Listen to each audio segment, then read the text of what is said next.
పాకిస్తాన్లో ఇటీవల చోటు చేసుకుంటున్న రాజకీయ సైనిక మార్పులు ప్రపంచవ్యాప్తంగా చర్చకు కారణమయ్యాయి. అక్కడ సంకీర్ణ ప్రభుత్వం ఆర్మీ చీఫ్ ఆసిమ్ మునీర్కు మరిన్ని అధికారాలు ఇవ్వాలని నిర్ణయించింది. అణు ఆయుధాల వంటి అత్యంత ముఖ్యమైన బాధ్యతలు కూడా ఆయన చేతుల్లోకి వెళ్లాయి. దీనివల్ల పాకిస్తాన్లో ఏం జరుగుతుందో అన్న అనుమానాలు ప్రజల్లో పెరుగుతున్నాయి. పాకిస్తాన్లో సైన్యం ప్రభావం ఎప్పటి నుంచో ఉన్న అంశమే. అయితే ఇప్పుడు ఆ ప్రభావం మరింత పెరిగిందని నిపుణులు చెబుతున్నారు. ప్రధానమంత్రి షాబాజ్ షరీఫ్ కన్నా ఆసిమ్ మునీర్ చేతుల్లోనే ఎక్కువ అధికారాలు ఉన్నాయని రాజకీయ వర్గాల్లో చర్చ నడుస్తోంది. షాబాజ్ షరీఫ్ ప్రభుత్వం దేశ రక్షణ వ్యవస్థలో కీలకమైన మార్పు చేసింది. ఆసిమ్ మునీర్ కోసం కొత్తగా చీఫ్ ఆఫ్ డిఫెన్స్ ఫోర్సెస్ అనే శక్తివంతమైన హోదాను సృష్టించింది. ఈ పదవికి పాకిస్తాన్ చరిత్రలో మొట్టమొదటిసారి ఆసిమ్ మునీర్ను నియమించారు. అదేవిధంగా ఆయన్ను 5 ఏళ్ల పాటు చీఫ్ ఆఫ్ ఆర్మీ స్టాఫ్గా కొనసాగించేలా కూడా ఆమోదం తెలిపింది. చీఫ్ ఆఫ్ డిఫెన్స్ ఫోర్సెస్ హోదాతో పాకిస్తాన్ త్రివిధ దళాలైన ఆర్మీ, నేవీ, ఎయిర్ ఫోర్స్ అన్నింటిపైన ఆయనకు పూర్తి అధికారం లభించింది. అణు ఆయుధాలు, క్షిపణి వ్యవస్థలను నిర్వహించే నేషనల్ స్ట్రాటజిక్ కమాండ్ కూడా పూర్తిగా ఆయన నియంత్రణలోకి వచ్చింది.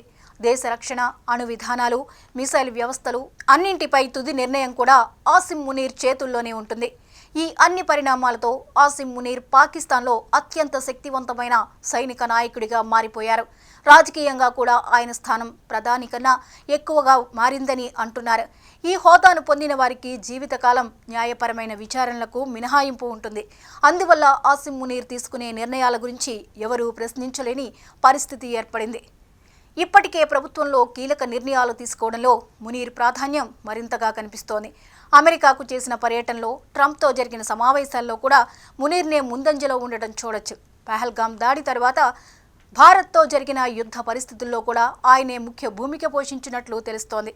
ఇప్పుడు పాకిస్తాన్ ప్రభుత్వం ఆయనకు అదనపు అధికారాలు ఇచ్చిన తర్వాత మొత్తం వ్యవస్థ సైన్యం చేతుల్లోకి వెళుతోందా అనే సందేహాలు మరింత బలంగా మారాయి.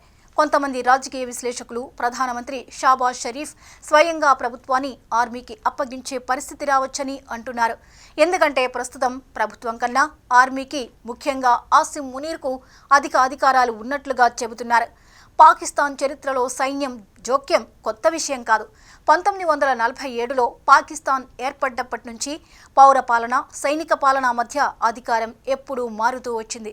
1999లో ఆర్మీ చీఫ్ పర్వేజ్ ముషర్రఫ్ నేరుగా అధికారాన్ని స్వాధీనం చేసుకున్న ఘటన ఇప్పటికీ అందరికీ గుర్తుండే ఉంటుంది. ఆ తర్వాత ప్రజలతో ఎన్నుకున్న ప్రభుత్వాలు వచ్చినా కూడా దేశ రాజకీయాలు, అలాగే ఆర్థిక వ్యవస్థపై సైన్యం ప్రభావం మరింత బలంగా కొనసాగింది.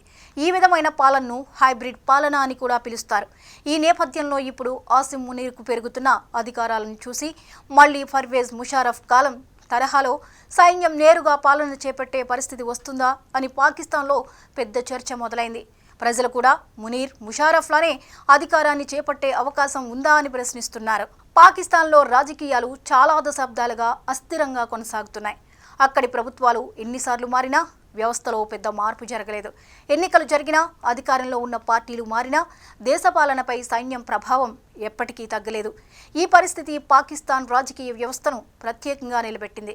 స్వతంత్రం వచ్చిన నాటి నుంచే సైన్యం దేశంలో కీలక శక్తిగా ఎదిగింది. ప్రజాస్వామ్య ప్రభుత్వాలు తమ బలహీనతల వల్ల ఒకదాని తర్వాత ఒకటి పడిపోతుండగా సైనికాధికారులు దేశ భద్రత పేరుతో ముందుకొచ్చి పాలన చేపట్టారు. జియా ఉల్ హక్, పర్వేజ్ ముషర్రఫ్ వంటి సైనిక పాలకులు ఎన్నో సంవత్సరాలు అధికారంలో కొనసాగిన సంగతి తెలిసిందే. దీనివల్ల రాజకీయ నాయకత్వంపై నమ్మకం తగ్గి ప్రజాస్వామ్య సంస్థలు బలహీనపడ్డాయి. ప్రస్తుతం కూడా పరిస్థితి పెద్దగా మారలేదు. ఎన్నికలు జరుగుతున్నా, ప్రధానమంత్రి పదవిలో మార్పులు వచ్చినా పెద్ద నిర్ణయాలు చాలా వరకు సైన్యమే తీసుకుంటుందనే భావన ప్రజల్లో ఉంది. విదేశాంగం, రక్షణ, ఉగ్రవాద వ్యతిరేక చర్యలు, కశ్మీర్ అంశం ఇవన్నీ సైన్యం ఆధ్వర్యంలోనే జరుగుతున్నాయి. దీనితో ప్రజాస్వామ్య ప్రభుత్వానికి పూర్తి స్వాతంత్ర్యం లేకపోవడం పెద్ద సమస్యగా మారింది. ఇటీవల పాక్లో ఆర్థిక పరిస్థితి మరింత దిగజారింది. ద్రవ్యోల్బణం, నిరుద్యోగం, అప్పులు పెరగడంతో ప్రజల్లో అసంతృప్తి పెరిగింది. ఈ అసంతృప్తినే రాజకీయ పార్టీల మధ్య తగాదాలు ఇంకా పెంచాయి.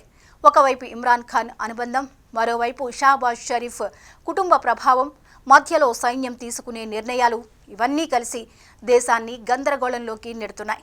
పాకిస్తాన్లో ప్రజాస్వామ్యం బలపడాలంటే రాజకీయ నాయకులు తమ పరస్పర పోట్లాటలను తగ్గించుకోవాలి. పార్లమెంట్, న్యాయ వ్యవస్థ, స్వతంత్ర సంస్థలు బలపడాల్సి ఉంది. అలాగే సైన్యం తన పాత్రను రాజ్యాంగ పరిమితుల్లోనే నిర్వహించాలి. దేశానికి స్థిరత్వం రావాలంటే రాజకీయ వ్యవస్థ, సైనిక వ్యవస్థ రెండూ కలిసి పనిచేసే దిశగా మార్పులు జరగాలి. ప్రస్తుతం చూస్తుంటే పాకిస్తాన్లో ప్రజాస్వామ్యం ఇంకా సంపూర్ణంగా స్థిరపడలేదు. సైన్యం ప్రభావం రోజురోజుకి పెరుగుతుందనే భావన ఉంది. ఈ పరిస్థితికి మార్పు రావాలంటే ప్రజలే స్పష్టమైన నిర్ణయం తీసుకుని బలమైన ప్రజాస్వామ్య వ్యవస్థను కోరుకోవాలి. అలాంటప్పుడు మాత్రమే పాకిస్తాన్ నిజమైన పురోగతి వైపు అడుగులు వేయగలదు.